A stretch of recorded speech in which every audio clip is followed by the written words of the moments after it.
The machinery of global power operates in silence. Most people wake up, check the price of gas, and move on. They do not ask why oil is priced in dollars, or what keeps their currency stable, or why a nation drowning in debt can still command the world's respect. These questions feel distant, abstract, irrelevant. But in the first months of 2025, something shifted beneath the surface of the global economy. Something so fundamental that its consequences will ripple through every wallet, every paycheck, every retirement account for decades to come. The system that allowed the United States to borrow without limit, to print without penalty, to consume without producing, has begun to fracture. And the signs are unmistakable if you know where to look. For half a century, the dollar has been more than a currency. It has been the infrastructure of global trade, the bedrock of central bank reserves, the price tag on every barrel of oil extracted from the earth. This was not an accident of history. It was the result of deliberate design, a negotiation forged in secrecy during one of the most turbulent periods in American economic history. In 1974, the United States faced a crisis of confidence. The gold standard had collapsed 3 years earlier. Inflation was accelerating. The oil embargo had revealed the vulnerability of an energy-dependent economy.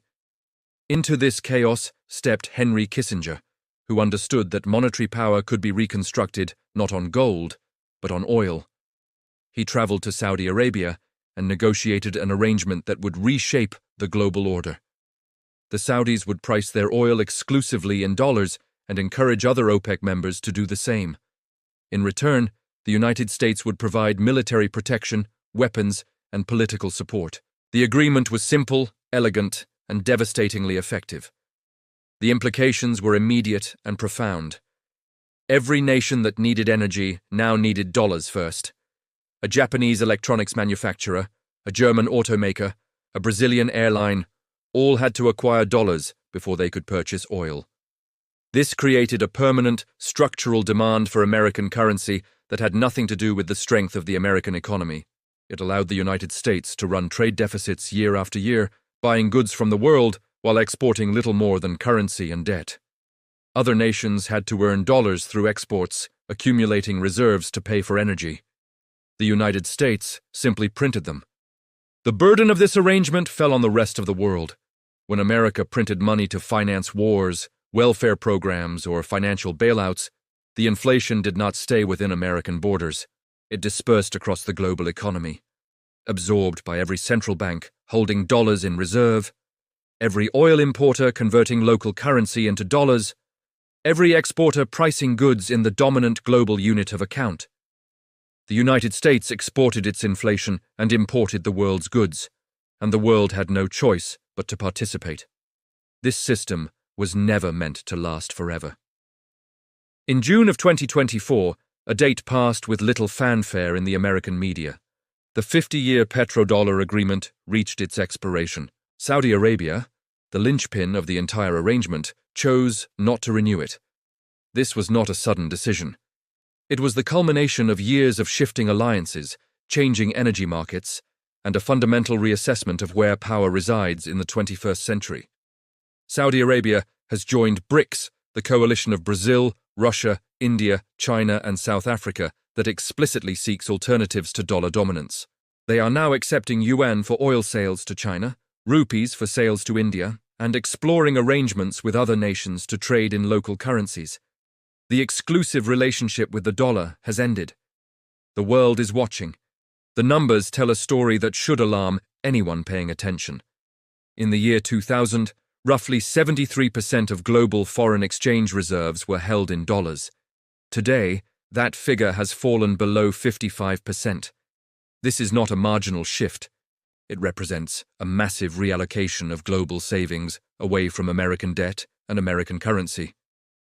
China, the largest foreign holder of United States Treasury securities, has reduced its holdings by over $300 billion in recent years.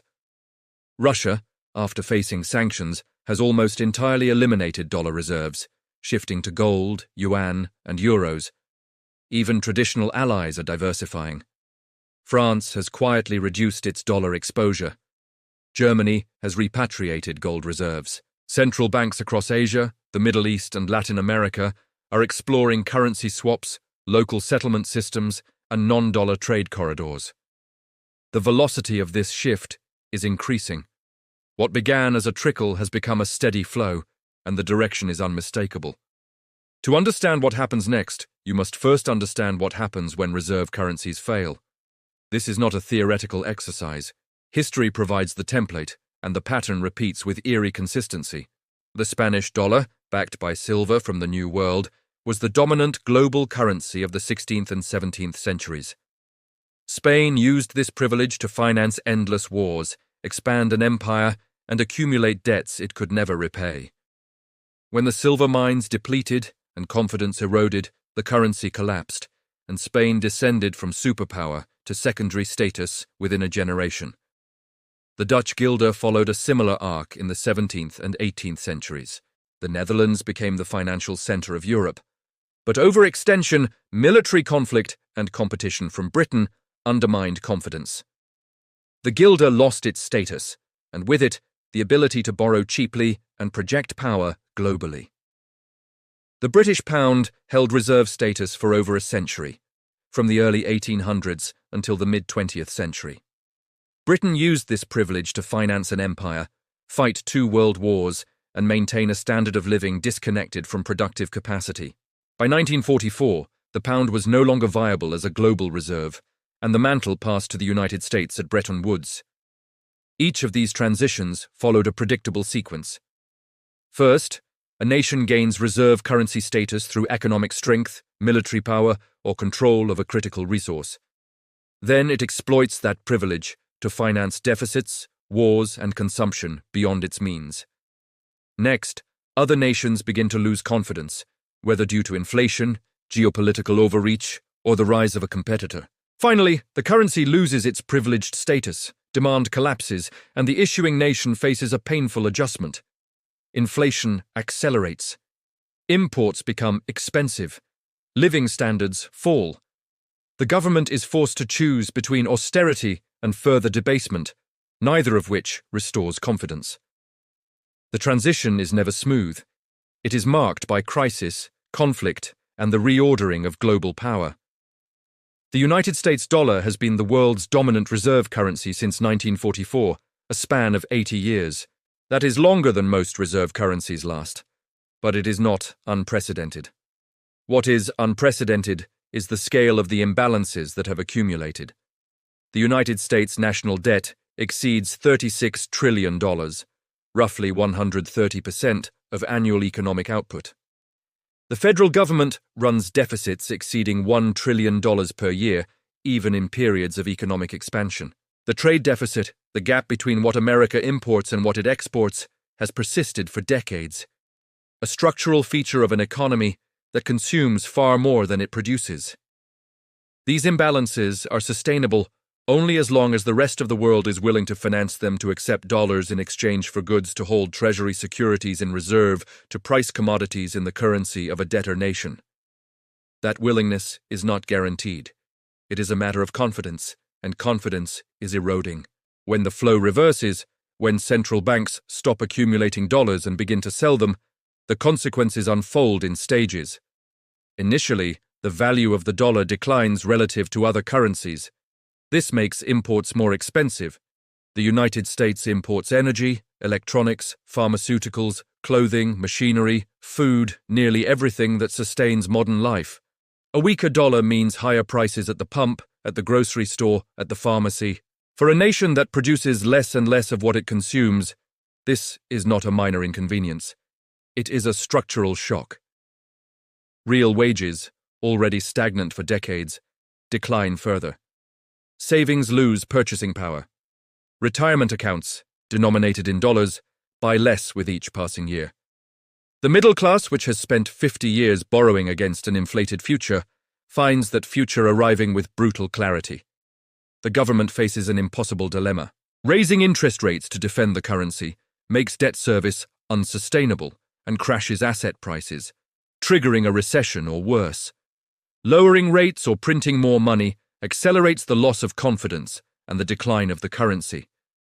There is no painless solution. Every option involves a choice between immediate pain and long-term catastrophe. History suggests that governments, when faced with such choices, almost always choose the path of least resistance, which is to print more currency, finance deficits through monetary expansion, and hope that growth or inflation will somehow resolve the problem. This has never worked. It did not work for Spain, or the Netherlands or Britain. It will not work for the United States. What makes this moment different from previous decades of dollar skepticism is the emergence of viable alternatives. In the past, there was no credible substitute for the dollar. The euro was too fragmented, the yen too insular, the yuan too controlled. That is changing. China has spent the last 15 years building the infrastructure for a yuan-based trading system. The Belt and Road Initiative extends credit and builds infrastructure across Asia, Africa, and Latin America, creating economic ties denominated in yuan. The cross-border interbank payment system offers an alternative to SWIFT, the dollar-dominated messaging network that underpins international finance. Bilateral currency swaps allow nations to trade without touching dollars.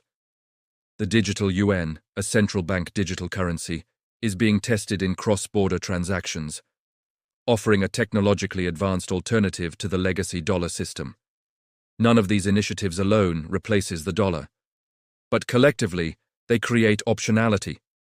A world in which nations can reduce their dependence on a currency issued by a geopolitical rival, a currency whose value is increasingly uncertain. Gold, the oldest form of money, is also experiencing a resurgence. Central banks, particularly in emerging markets, have been net buyers of gold for over a decade, reversing a trend that lasted throughout the dollar's dominance. Gold cannot be printed, debased, or sanctioned. It has no counterparty risk. In an era of negative real interest rates and currency instability, it offers a store of value independent of any government's promises. This is not nostalgia, it is pragmatism. The same pragmatism that led Kissinger to design the petrodollar system now leads other nations to design its replacement. The transition will not happen overnight. Reserve currency status is sticky. Institutions, contracts, and expectations are built around it. Trillions of dollars in debt, trade agreements, and financial instruments assume the dollar's continued dominance. Unwinding this system takes time. But time is not infinite. The signs of stress are visible. Inflation remains elevated despite aggressive interest rate hikes. The treasury market, once the most liquid and stable in the world, experienced dysfunction in 2020 and again in 2023, requiring central bank intervention to prevent a collapse. Foreign demand for treasuries is weakening. Auctions are meeting less enthusiastic reception. The gap is being filled by the Federal Reserve itself, which creates money to buy government debt, a process that has a name in economic history, and that name is monetization. When a government finances itself by printing money, the endgame is always the same: currency collapse, hyperinflation, or both. The question is not whether the dollar will lose its reserve status. The question is how quickly and what the transition looks like. If it is gradual, a slow decline over decades, the adjustment may be painful but manageable. Living standards will fall, but institutions may adapt. If it is sudden, triggered by a financial crisis, a geopolitical shock, or a loss of confidence that cascades through the system, the consequences will be far more severe. Bank runs, capital controls, social unrest, political upheaval. These are not abstractions. They are the historical norm when currencies collapse. And they are possible here. Most people will not see this coming. They are conditioned to believe that the dollar is stable, that the system is sound, that the future will resemble the past. This belief is not irrational. It has been true for their entire lives. But it is not a law of nature. It is a product of specific historical circumstances, of agreements made in secret, of power projected through military and financial means, of confidence built on decades of relative stability. Those circumstances are changing, the agreements are expiring, the power is being challenged, the confidence is eroding, and the future will not resemble the past. There is a reason that the wealthiest individuals, the most sophisticated investors, the central banks of rising powers, are moving their capital out of dollars and into hard assets, alternative currencies, and jurisdictions with stronger fundamentals. They understand that paper money is worth exactly what others believe it is worth, and nothing more. They understand that belief can change, suddenly and irrevocably. They understand that being early to a currency crisis is indistinguishable from being right, and being late is indistinguishable from being ruined. The story of the petrodollar is the story of American power in the late 20th century. It is a story of ingenuity, of leveraging geopolitical dominance to create a financial system that served American interests above all others. But it is also a story of hubris, of assuming that privilege is permanent, that debts do not matter, that the world will forever accept paper in exchange for goods. That assumption is being tested. The agreement that underpinned it has expired, and the world is moving on. Whether America moves with it or clings to a system that no longer serves it will determine the shape of the next century. The machinery of power is shifting. The only question is whether you hear it turning.